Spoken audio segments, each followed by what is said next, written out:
In the middle of the vast ocean, a ship hoists up a centuries-old treasure, a 500-year-old Iron Maiden using a crane. As Discord watches closely, her crew carefully pries it open, and to their shock, they find Gwen inside. She's still alive. After all these years, she has survived because she's immortal. Meanwhile, in Croatia, a team of immortal mercenaries is gearing up for their next mission, stopping a ruthless arms dealer. It's been 6 months since Andy lost her immortality, but that hasn't stopped her. She's still out there, fighting alongside her eternal friends. From a distance, they watch the dealer's house, waiting for the perfect moment to strike. When a guard casually wanders over to a tree, Andy and former CIA agent James pounce, silently knocking him out. At the same time, Nikki and Joe sneak into the garden, clashing with 2 more guards. One of them pulls a knife, and in the scuffle, Joe's thumb gets sliced off. But without hesitation, he retaliates, plunging his blade into the man. Then, as casually as picking up a coin, he reattaches his severed thumb. In seconds, it heals. The couple then fires shots into the air, hijacks 2 cars, and speeds off, luring the remaining guards out of the house. As they roar down the road, the guards follow on motorcycles, leaving the door wide open for Andy and James to slip inside. But more enemies flood in, forcing them into cover.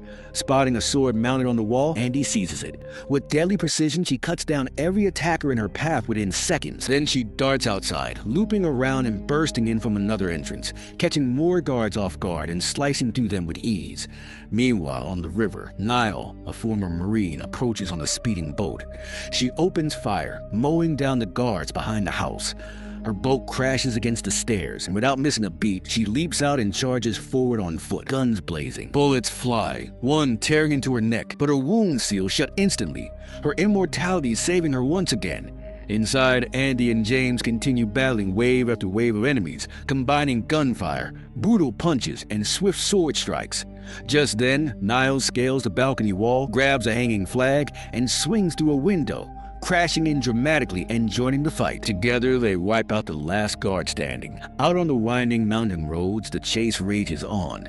Guards open fire from their bikes, but Joe and Nikki retaliate with deadly accuracy, picking them off one by one. As their cars draw close, Nikki leans out of his window and crawls over to Joe's vehicle, ready for the next move. An enemy car slams into Nikki, shattering his leg, but the force of the crash sends the vehicle spiraling off the road, where it smashes into a ravine. As Nikki's bone snaps back into place and heals in seconds, he springs up and kicks down 2 incoming bikes before finally jumping into the car. They speed off, only for another enemy vehicle to suddenly appear out of nowhere. Both cars collide head-on, launching the heroes into the air and plunging them straight into the sea. Struggling against the waves, they swim to shore. Meanwhile, back at the house, Andy, James, and Niall storm upstairs, cutting down guard after guard until they finally corner the arms dealer. With just a few well-placed shots, they send him tumbling over the balcony to his death. Before leaving, Niall spots a gleaming spear from his collection and decides to take it with her. That evening, James receives a call from a friend in the CIA. The news is bad. They didn't kill the real arms dealer, only one of his pawns. Moments later, James receives a security camera image. Their true target is Discord. Niall immediately recognizes her. She's seen this woman before, in her dreams, inside a library, killing a man and stealing his books. The next day in Paris, Booker drowns his sorrows in alcohol. Ever since Andy kicked him off the team for betraying them, he's been spiraling. When he stumbles back to his apartment, he notices the door ajar. Instinctively, he draws his gun, but it's too late. Gwen is already inside, waiting for him. Before he can react, her henchman overpowers him, and they drag him away. Booker wakes up in a secluded beach house. Gwen sits across from him, cold and furious. She tells him it wasn't hard to find him. His reckless drinking made him easy prey. She demands to know where Andy is. Booker swears he has no idea. Her rage boils over. For centuries, Gwen believed Andy had suffered the same fate as her, trapped in that iron coffin at the bottom of the sea. But instead, Andy had been free all along, living her life, while Gwen endured endless torment in darkness. Meanwhile, the team decides to split up and take a breather. In France, Joe tells Nikki he needs some time alone. Nikki nods and plays along, but deep down, he knows Joe is hiding something. Joe convinces Niall to come with him, and together they track him downtown. There, they finally corner him, only to discover the truth. Joe hasn't been betraying them. He's been secretly delivering groceries to Booker, quietly helping him survive. This sparks an intense argument between Nikki and Joe over Booker's past betrayal. Their voices rise, anger flaring until Niall interrupts. She's just returned from Booker's apartment. He's not there, but she found something far worse, blood splattered across the walls and floor. Meanwhile, in Korea, Andy and James meet with Tua, another immortal who long ago refused to join their team. Andy suspects he's the man from Niall's visions and presses him for answers. Tua leads him deep underground into his private library, a hidden vault preserving the entire history of the immortals. As they scan the shelves, Andy notices something disturbing. Several books are missing. Niall's dream wasn't just a dream, it was a warning. Tua confirms their fears. The thief was none other than Discord, the very first immortal. He explains that centuries ago, he and Discord had once been close friends. Together, they witnessed Andy and Gwen's brutal capture at the hands of fanatical zealots.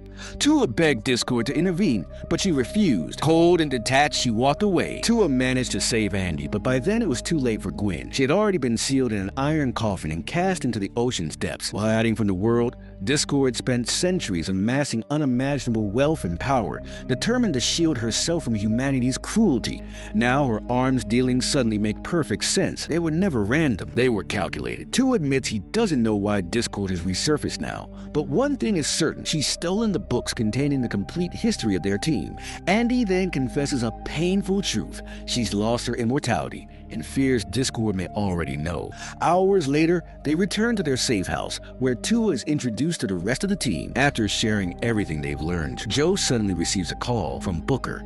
He wants a meeting. Reluctantly, Nikki and Joe pick him up and bring him back to the house. The tension is thick. No one is happy to see him. Booker explains that Gwen is free and hands Andy a letter. It's from Gwen herself. The message is simple yet powerful. She wants Andy to meet her at their old special place. Without hesitation, Andy bolts for her car, ready to go. But Niall follows her and insists on coming along, determined to watch her back. Back at the house, Booker tries to play nice, but Nikki won't let it slide. He reminds everyone that they still can't be certain Booker won't betray them again. On the road, Andy drives in silence, lost in thought. Her mind drifts back to the day she lost Gwen. Flames consumed the village around her, and in her grief, she almost killed an innocent man. Only the memory of Gwen, her beloved, stopped her from crossing that line. They pull into a gas station. In the quiet of the restroom, Andy finally admits what's been haunting her. She's terrified Gwen won't like what she's become. Niall, stunned, confesses she's never seen Andy nervous, never seen her scared until now. The next day, in Italy, Andy finally comes face to face with Gwen. From a distance, Niall watches cautiously, her hand resting near her weapon. Andy takes a deep breath, her voice trembling with emotion. She apologizes for failing her, for not being there. She explains how she searched endlessly, but the ocean was simply too vast, too deep. When Andy asks Gwen to rejoin the team, Gwen refuses. She's done fighting for humanity, especially after everything they put her through. Realizing Andy won't abandon her friends for her, Gwen turns her back and walks away.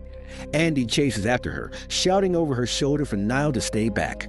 Just then, Niall spots Discord slipping out of a nearby building. In the alley, Andy pleads with Gwen to stop, but Gwen pushes back. Literally, she attacks, forcing Andy to defend herself. Though Andy doesn't want to fight her, she has no choice. The two women clash in a brutal, fast-paced brawl, using every wall, railing, and dumpster around them as leverage.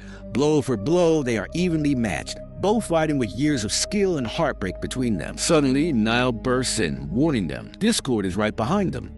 Discord simply smirks, watching with amusement before casually turning and walking away. Determined to learn more, Niall follows her. Back in the alley, Gwen calls Niall by name, and Andy freezes. That's when it clicks. Niall was rescued by Discord. They're working together, fueled by betrayal. Andy lunges at Gwen again. During the fight, Gwen rips the necklace from Andy's neck, the same necklace she had given her centuries ago. Then Gwen bolts, vanishing into bustling city streets. Andy sprints after her but loses her in the crowd. Meanwhile, Niall tracks Discord into a church. Inside the shadows of the ancient building, Discord smirks and delivers a chilling revelation. She was there the day they crucified Jesus. She mocks Andy and the others, calling them fools for defending humanity after centuries of cruelty toward their kind. Then she shows Niall their identical birthmarks. You, she says with certainty, will be the last immortal. And with that, Discord slips away, leaving Niall shaken and speechless. Later, the team regroups at the safe house, uncertain about what to do next.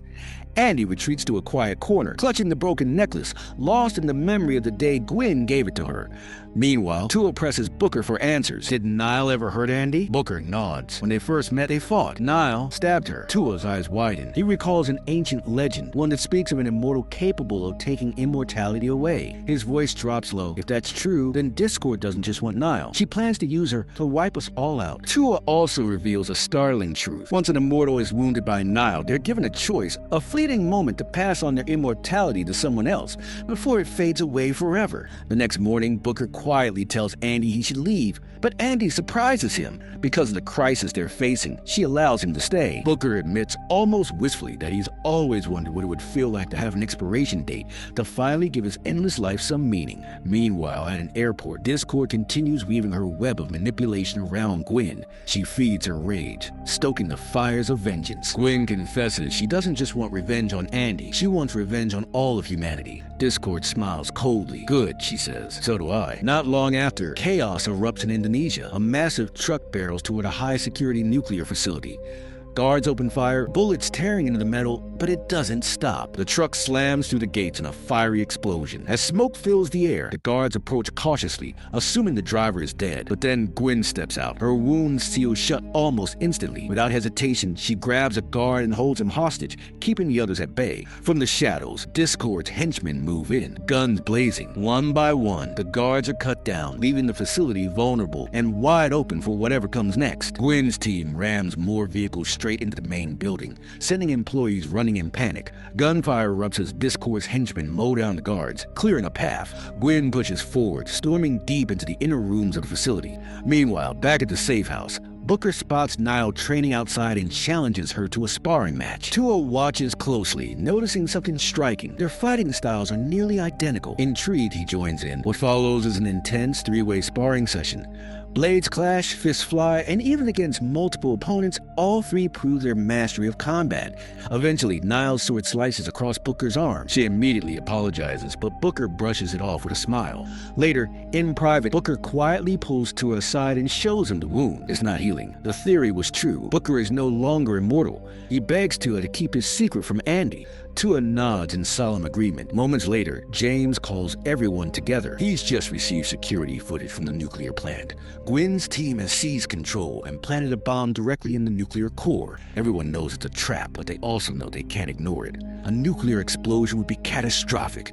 They have no choice but to act. That night, Joe confides in Nikki. He admits he's scared. Nikki squeezes his hand, offering quiet reassurance. No matter what happens, they remind each other their love has always been, and always will be, eternal. A few hours later, the team roars toward the nuclear plant on their bikes, engines echoing through the night. James stays outside, monitoring the security feed and guiding them through their earpieces as they infiltrate the facility. As the team sweeps through the nuclear plant, they discover smaller bombs planted everywhere. Each step feels like a countdown ticking closer to disaster. Suddenly, they're ambushed. Discord's henchmen surround them, but with explosives all around, firing guns is too dangerous. Forced to adapt, the fight turns brutal and close quarters. Fists fly, blades flash, knives, swords, even axes clash in a vicious melee. The henchmen aren't skilled fighters, but their speed forces the team to split up. High above, some goons are thrown off the catwalks, their screams echoing below. Then, bang! A stray gunshot triggers a small explosion. Nicky is caught in the blast, his body flung over the railing. For a moment, he's motionless, but his immortality kicks in. He heals and pushes forward. Tua, Nicky, and Joe regroup, spotting a steel door ahead. They push through, only to be met with another small explosion in the corridor. It barely slows them down. They keep charging forward until they reach the control room. Inside, they're ambushed again, surrounded by Discord's men. The battle turns savage. Blades cut, bones break, and bodies hit the floor. One by one, the enemies fall. But just as they clear the room, the heavy door slams shut, trapping them inside. Without warning, jets hiss as liquid nitrogen floods the chamber. In seconds, frost coats the walls, then their armor, then their skin. Before they can escape, Tua, Nicky, and Joe are frozen solid, their lifeless forms locked in place. Moments later, more of Discord's men enter. They casually haul the frozen bodies into black bags and drag them away. Meanwhile, deep in the core room, Andy is ambushed. Two guards hit her with high-voltage tasers, sending her crashing to the ground. Niall races to save her, leaping across a dangerous gap. But mid-jump, the pipe she's clinging to snaps. She plummets, debris raining down on top of her, pinning her beneath the wreckage. A furious Andy breaks free, swiftly overpowering the henchmen who had captured her. But when she looks down from the platform, Niall is gone. Outside, James spots several armed men closing in. He charges forward, gun blazing, but they outnumber him. Within moments, he's overpowered and captured. Inside, Andy frantically calls out for her team, but there's no response. Suddenly, more guards ambush her, pinning her to the floor. Just then, Booker bursts in, swinging his axe with deadly force. He cuts them down in seconds before they can regroup. Another explosion erupts at the door, sealing it shut. With their path blocked, they're forced to take an alternate route. As they move through the corridors, Andy realizes Discord is controlling the doors. She smashes security cameras along the way, trying to cut off Discord surveillance. Then Booker reveals the truth. Her wounds are healing again. Shocked, Andy looks at her arm, watching it mend before her eyes. Booker admits it. He's given her his immortality. Moments later, they fight through another wave of enemies. Andy takes a gash to her arm and sees it instantly close, finally believing Booker's words. But there's no time to celebrate. More enemies rush in. Without hesitation, Booker charges ahead, forcing Andy back. He slams the door shut behind him, locking himself inside with the attackers.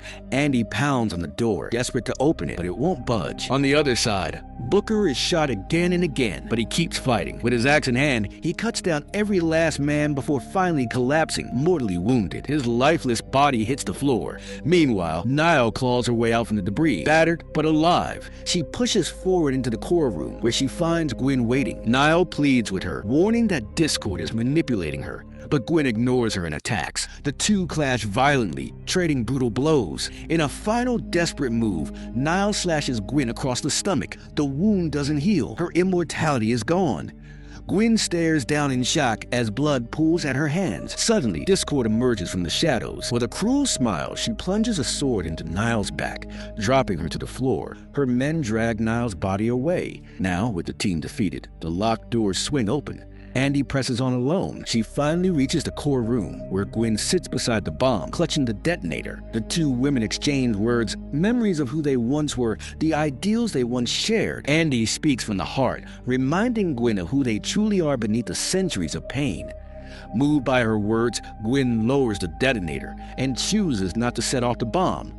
After realizing Gwen's wound isn't healing, Andy hears a strange noise echoing from outside. She rushes out and sees it. Two helicopters are lifting off, carrying the bodies of her fallen team. Without hesitation, Andy sprints forward, launching herself into the air. She swings her axe, shattering the helicopter's window, and clings to its side as it ascends. The chopper jerks violently, spinning in circles to throw her off, but Andy refuses to let go. Hand over hand, she climbs toward the cockpit. Inside, chaos erupts. The rotor blades scrape dangerously against the walls of the facility. One pilot reaches for his gun and fires. 3 shots rip through Andy. Her grip falters. She plunges back down, crashing onto the concrete below. It takes her precious minutes to heal, and in that time, one of the helicopters escapes into the sky. The remaining chopper hovers above, Discord leaning out with a cold smirk. She gestures to Andy, beckoning her to join her. Andy leaps again, but this time she doesn't hold on. Instead, mid-air, she shoves Discord with full force. Both women crash to the ground below. Discord signals for the helicopter to stay back. She wants this fight. Swords drawn, the two clash in a brutal duel. Steel collides in a flurry of strikes as they land blow after blow, neither backing down. Then, locked in a fierce hold, Andy notices something. Discord's wounds aren't healing. Realization hits. Discord has lost her immortality. Her true plan all along was to capture the team and force Niall to transfer their immortality to her. Fueled by desperation, Discord breaks free and drives her sword forward, plunging it straight through Andy's torso. Andy gasps, collapsing to her knees as blood pools beneath her. Discord stands over her, victorious. As Discord boards the helicopter and lifts off into the night, Andy watches, bloody but unbroken. Through gritted teeth, she swears she will rescue her friends, no matter what it takes. Days later, Andy scours to his vast underground library, desperate for answers, but finds nothing useful. In the meantime, she tends to Gwen's wounds, nursing her back to health. Their tension softens. Centuries of pain and betrayal give way to something else, understanding. At last, they forgive each other. Together, they gear up, strapping on weapons and armor. For the first time in centuries, Andy and Gwen stand united. With a determined glance, they make a pact. They will hunt Discord down and end this once and for all. And that's where the movie comes to an end. If you enjoyed this breakdown, don't forget to hit that like button and subscribe to our channel, Unseri, for more epic movie explanations and deep dives. Thanks for watching, and we'll see you in the next one.